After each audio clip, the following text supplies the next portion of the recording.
सबसे पहले सभी को बहुत सारी बधाई, क्योंकि हमारे भोजपुर और बिहार के लिए बड़ी ही गर्व की बात है कि हमारे माननीय नीतीश सर जो कि 10वीं बार हमारे मुख्यमंत्री बन रहे हैं, और ये हम सब के लिए गौरव की बात है। क्योंकि भोजपुर की बात करें तो 7 सीट पे उनका अपना परचम लहराया है, और वो जितना अच्छा कार्य कर रहे हैं उनके बारे में कोई तुलना कर नहीं सकता है। क्योंकि आज हम लोग विगत 8 सालों से 9वीं साल चल रही है, कुशल युवा कार्यक्रम चला रहे हैं, तो ये हमारे नीतीश सर की देन है, बिहार सरकार का देन है, हमारे श्रम संसाधन विभाग का देन है। और ये हम लोग की सबसे पहली और सबसे जाहिर खुशी की बात है कि ये श्रम संसाधन विभाग जिसके तहत कुशल युवा कार्यक्रम चलता है, वो भी हमारे भोजपुर के ही मंत्री को मिला है, हमारे संजय सिंह टाइगर को मिला है। और बड़ा ही गर्व की बात है कि हमारे भोजपुर भी आज श्रम संसाधन विभाग को हैंडल करने जा रहा है। और सबसे ज़्यादा खुशी हम लोग को है कि हमारे भोजपुर के मंत्री जीते और मंत्रिमंडल में हम लोग का प्रवेश कर गए।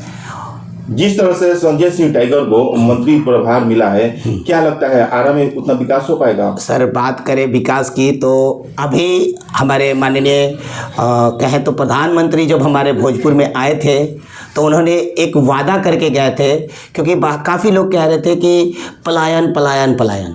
तो हमारे माननीय मुख्यमंत्री और हमारे ने एक वादा किया है कि इस बार बिहार को रोज़गार के तो साथ साथ एक बिजनेस भी देंगे। जिनको भी अपना रोज़गार करना है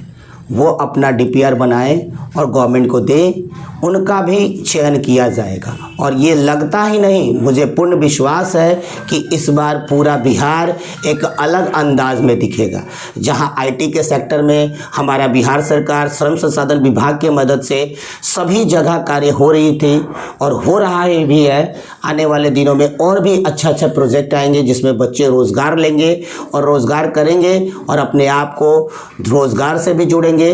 जैसे हम देखते हैं बिहार, UP और झारखंड को छोड़ के बाकी किसी ज़िले में जाते हैं तो लोग सरकारी नौकरी के पीछे नहीं भागते हैं, वो बिज़नेस करना चाहते हैं। तो हमारे बिहार में भी यही होने वाला है। अब लोग सरकारी नौकरी तो खोजेंगे ही, लेकिन अपना बिजनेस भी शुरू करेंगे। क्योंकि हमारे माननीय प्रधानमंत्री जी ने कहा है कि जिन्हें भी रोज़गार करना है वो अपने आप को तैयार करें। और आने वाले दिनों में हम सभी तैयार हैं एक ऐसे उज्जवल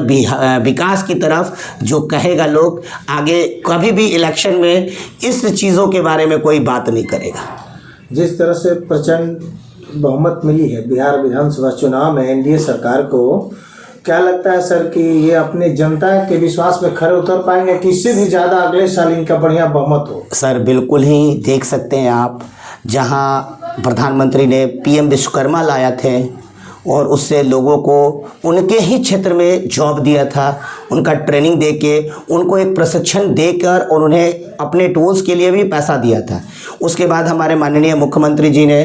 औरतों को, जो भी औरतें हैं जिनकी उम्र 18 साल से ऊपर हैं, चाहे वो लड़की हो या औरत हो, सभी के लिए एक रोज़गार के लिए उन्हें छोटा सा अमाउंट दिया है और कहा है कि 2 लाख तक का और अमाउंट देंगे अगर आप इससे कोई रोज़गार करना चाहते हैं तो ये हमारा पहला ही कदम है, जिसमें सारी औरतें जब वोट देने जा रही थी या देने के बाद अभी जब हमारा ये इलेक्शन डिक्लेयर हो गया तो लोगों ने डिक्लेयर के पहले ही बोल दिया था कि हमारा जो BJP सरकार है, जो NDA का सरकार है, जो नीतीश सर का सरकार है, जो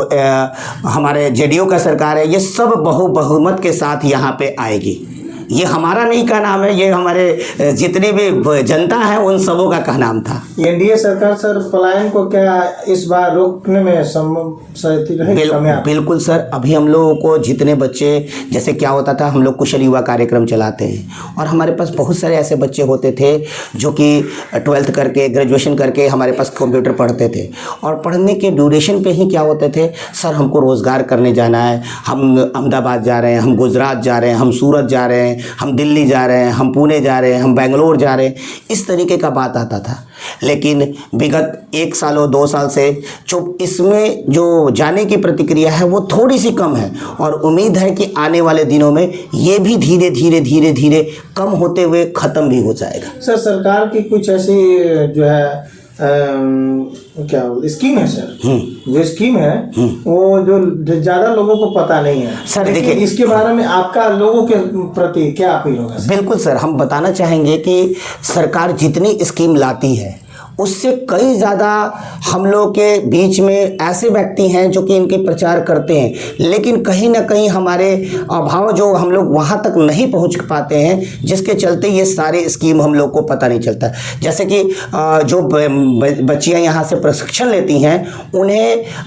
स्कॉलरशिप के साथ साथ उन्हें रोज़गार करने के लिए बहुत सारे लोन प्रोवाइड होते हैं जो कि सब्सिडी के साथ होते हैं। जैसे आप 4 लाख रुपया लेते हैं तो उसमें आपको 25% सब्सिडी भी मिलता है। ये सारे लोन जो मिलते हैं उन लोगों को शायद पता नहीं होता है, जिसके कारण वो इस तरीके का रोजगार नहीं कर पाते। जैसे हमारे पास ब्यूटिशियन के कोर्सेज होते हैं, कंप्यूटर के कोर्सेज होते हैं, टेलरिंग का है, नर्सिंग का है। इसमें बच्चियां अपने कुशलता को प्राप्त करके, जो लड़कियां टेलरिंग का कोर्स की हैं वो टेलरिंग के लिए सिलाई मशीन वगैरह का लोन भी लेती हैं गवर्नमेंट से और उसमें सब्सिडी भी पाती हैं। तो ये सब चीज़ें अगर हम लोग अवगत कराएं तो हम लोग चाहेंगे कि आगे तक बहुत ही अच्छी तरीके से ये सब कोई जागरूक हो सकता है। और इस बार तो हम लोगों ने ये भी प्लान रखे हैं, हमारी बहुत सारी सोसाइटीज़ हैं जो कि लोगों के जागरूकता के लिए एक साइबर सिक्योरिटी का, क्योंकि आजकल देख रहे हैं सभी जगह सरकार के नाम पे लोग ठगी भी कर ले रहे हैं। कोई मीटर वाला बन के आता है, कोई बैंक वाला बन के आता है, कोई डाकिया बन के आता है, कोई फ्लिपकार्ट बन के आता है और लोगों को ठगी कर लेता है। तो उसके लिए हमारी सोसाइटी जो है मालती तकनीकी एक अवेयरनेस कैंप चला रही है और उस अवेयरनेस कैंप में साइबर सिक्योरिटी के बारे में भी बता रही है, जिसमें हम लोग लोगों को प्रचार भी करेंगे और उनको हर तरीके का जो लाभ होने वाली स्कीम है उनको भी बताएंगे।